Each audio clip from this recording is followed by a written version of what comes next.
lang yung mga cabinet meetings niya na naka-televise. Tapos naririnig namin yung mga ganyan. Di ba? Yung mga ganong nakakamiss order, call to order.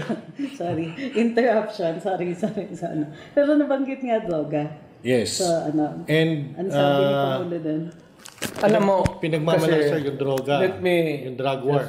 Interrupt you, Moreno.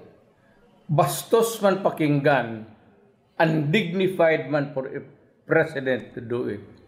Pero ang kapital mo dyan lang. Nagtatrabaho ba kayo? Pag hindi ninyo sabi na kayo, sabihin ninyo kasi magdala ako ng tao o maipapalit ako sa inyo. Yan. Tapos ang istorya. Kung wala, magtrabaho kayo dyan, sabihin mo naman ng presidente, magtrabaho lang kayo dyan. Talagang mapapatrabaho. We bide our time. So, pag sabihin mo, presidente kanina nagpatawag ng sa Malacanang. Hina kami. Sabi niya, mga cabinet member, kung hindi inyo kaya, sabihin ninyo. Kasi maraming executive dyan, graduate ng anong-anong mga university. Puro bright yan.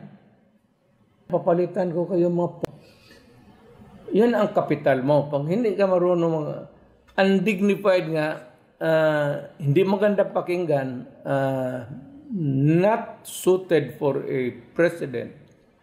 But if you want problem solved, mo itong style na ito kasi alam nila pag kayo, galit ka. Alam mo, hindi tama. Tama, Trixie. Kasi, sir, yung binanggit niya kasi yung drug war, ang ganda ng sinabi na kesyo, maraming yung drug bust na 44 billion, tapos may 400 na hinuli, 6,000 na high value target, 440 na government employee. Pero sir, pag tanungin mo ang ordinaryong mamamayan ngayon, bumalik yung takot. Bumalik ang mga krimen sa kalsada. And alam naman natin na ang droga ang nagtutulak niyan sa krimen.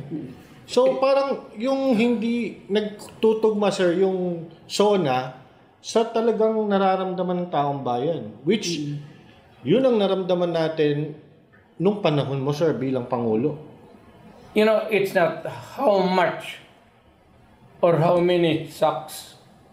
Hindi yan pinag-usapan ng droga because droga is being manufactured everywhere. There's money in it and you can only deal with it in one part of the country. We do not have the resources. So, plus the imported ones that would be, thrown along itong coastal areas. And pipick upin niya ng mga pambot or mga lancha na kukunin. Manufactured, alam na niyo kung saan. It's money. It could either be tayo ang nagmamanufacture, itatapo rin natin sa kanila. It's a so many avenues of making money and everybody is doing into it because there is not enough legitimate masabi mong hard-earned money na with the population growing wild, hindi mo lahat mabigyan ng trabaho. Not only in the Philippines, but in other areas. Yes. So, this thing becomes a problem. Meron siyang binanggit, sir. Well, hindi binanggit yung napansin niya. Binanggit niya yung drug war. Pero, wala siyang mention dun sa rising crime statistics. Yes. Or consequently, wala din banggit na bumababa ang krimen. Hindi, binanggit naman niya. Pero parang in passing na parang walang impact. Puro motherhood statements Motherhood yun nga, di ba, na kesyo yung drug war niya. Actually, parang may pasaring pa nga sa previous administration. Extermination is not one of the... It's not an option. It's never one of them option. Well, Dahil he described it as his bloodless drug war. alam mo kasi, I do not blame Mr. Marcos. He's a believer of sa Diyos. Ako, naniniwala ako sa Diyos. Pero kung sinasabi ko sa Diyos, hindi mo nasulbad ito, I will do it my own way. If you cannot, by the grace of God, hindi mo ma-stop itong senseless killing of innocent civilians, yung they are being pulled up, slaughtered, and if you cannot give instant justice, of course may gobyerno tayo, but tanungin ko na lang sa Diyos, how efficient is the government of America? How many innocent civilians in America or in Europe are killed by senseless terrorists? Alam mo, ako ang tingin ko, I take it personal. Even as president, may namatay tao dyan sa pinakalayong barangay. Kung mag-abot sa akin that he was just killed simply by cruelty o talagang pinatay na walang karason-rason, I would take it personal. At kung malaman ko yan, sabihin ko talaga doon sa mga police, ayan, nakikinig yung mga police. Ninyo, you solve that problem or I will solve the problem for you. And I will deal with you after I shall have solved the problem. Meaning to say, kung inutil ka lang naman dyan, wala ka nang kasaya ng bayad ng kalakihan ng sweldo ninyo. Pero ako naman, pagka sa trabaho, basta in the performance of duty, wala kayong sa panahon ko talagang nagkakaputi ako. Mark, nabanggit mo maraming motherhood statements. Meron akong babasahin. Yes. Sabi niya, a substantial number of investment pledges have already commenced operation with many more at various stages of development. Pledges. May naaamoy ka na dyan. Sa bilang natin, bukod sa malaking kita para sa bansa, makakalikha ang mga ito ng mahigit 200 at 2,000 trabaho para sa ating mga kababayan. Tumigil siya dyan. Isang paragraph lang po ito, sir, na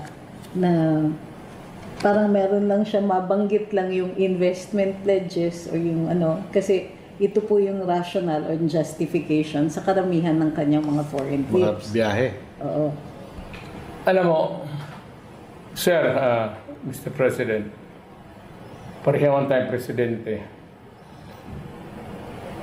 Ang ilagay lang natin sa, just to remind you, and your cabinet, is that once you embark or think of something na may gusto kang plano, dapat mag-isip ka talaga na may makukunan ka, na makuha mo yung buong amount na hindi mo kunin sa installments. Kasi pag nag-bug down yan, yung takbo ng proyekto mo, pag nag-bug down ang financing mo hanggang dyan yan, so many incomplete projects all over the country. Yung daan hanggang dyan lang, walang simento, sa appropriations na doon yun, sabihin, hindi kaya sir, you cannot reach 1 kilometer kung isiminto mo, so hanggang 5 metro ka lang dyan. So, I believe, nasa pagkasinabi ng district engineer, naniniwala ako sa kanila. I always assume good faith kasi recorded naman. So, makikita mo, kung hindi ayaw mo maniwala, di pupuntahan mo doon. Tapos magtanong ka ng ibang engineer, magkano ang gastos mo dito? So, very easy really to find out. But, ang problema kasi yung funding, 35 billion. Pagkatapos, a few years later, anong project ito? Sir, hindi na kompleto. So, saan napunta yung 35 billion? So, naubos na, wala na eh, nakulang talaga. So, saan nagkulang? Nagkulang ang pera kasi malalim yung bulsa mo? O nagkulang talaga sa, because, you know, the prices, alam mo sa buhay na ito, in fairness to everybody, engineers, construction, every day may dagdag talaga yan. Every day may dagdag talaga yan, piso o 30 centavos, 50 centavos. But they accumulate by the year and malaki yan. So talagang nakukulang ang pera. Yung estimate mo talaga, kailangan, pag itong proyekto na ito to be completed in 3 years, ang appropriation mo talaga must be good for 3 years. Lagyan mo ng additional na 2 years para gawain mong 5 years. Tutang kung ang stricto lang naman ang makikita mo naman ang takbo ng trabaho. It's just a question of itong sa audit. Makikita mo naman eh. And a clause of provision of yung department concerned, highways o itong DINA, makikita naman niya eh. At bigyan kita ng good for 5 million. Ito na yung to cover up for the increases of cost. Yes. Kasi kung i-estimate ko lang ngayon, ang semento, I peg the project study, kasi bukas iba na ang presyo eh. So, gawain mo na lang good for 5 years. Yung 2 years na yan, para na yan sa So, in fairness to the engineers and to the constructors, construction company, yun yung nangyayari. Hindi naman lahat. Yung iba talagang hausyaw.